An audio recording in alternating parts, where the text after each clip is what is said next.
Oh wait, so this is the practice quarterfinal. I think this is question 9 for the applications. We do see that we have two triangles here, where it's like a triangle within a triangle. Now, the whole point of this is to notice that there's a big triangle and then there's a small triangle.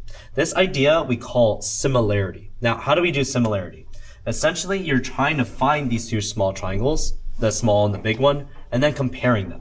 So I notice I do have a small triangle right here. It's kind of here that I'm trying to do in purple. It has side lengths 4, 5, and 5. So I think it's best to just kind of draw the small triangle and writing down the numbers. 4, 5, and 5. Now, clearly, I do see the big one, which is right here. But the problem is, in this case, I have to do something about the side lengths, right? I clearly don't see the side lengths. I see a 5. Is the 10 the side length? No, not quite. What we need to do is this. What we need to do is that we need to add these two together. You see the 10 and the 5 combined together. So I can just say, oh, that's 10 plus 5. Well, 10 plus 5 is just 15. So I'm going to write that right here on this side. I can see up top, that's 12. So I can just immediately write 12. This last part 2, this 2x minus 4 and the 5, should also combine together. So if I'm looking here, all I'm going to do is simply add 2x minus 4, add it with the 5. That's essentially just me saying negative 4 plus 5. That's 5 minus 4. That's essentially 1. So I'm going to say 2x plus 1. I'm going to put that here in the triangle. Cool. So I do have my small and my big triangle, but what's clearly next?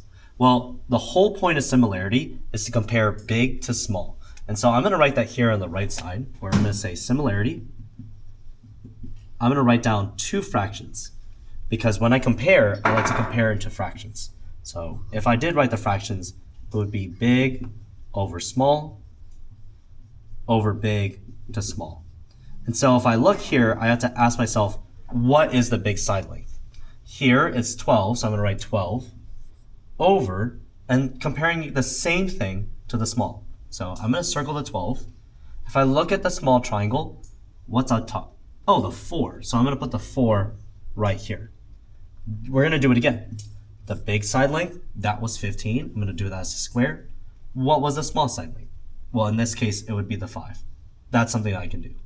I'm going to do the other side, though, to find x. So here is 2x plus 1. So I'm going to write that right here for big. And then for small, I'm going to write down 5. So I'm going to write down 5. So now I have my two fractions. What am I going to do now? In order for you to get rid of these fractions, we learned this thing called cross multiplication.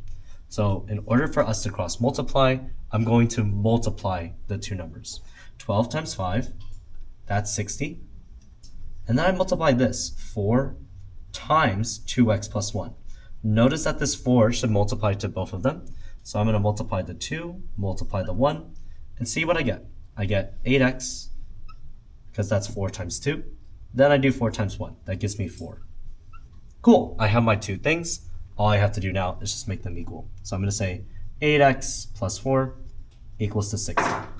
So in order for me to solve for x, I get rid of the 4. How do I do that? I do the opposite, minus 4 to both sides.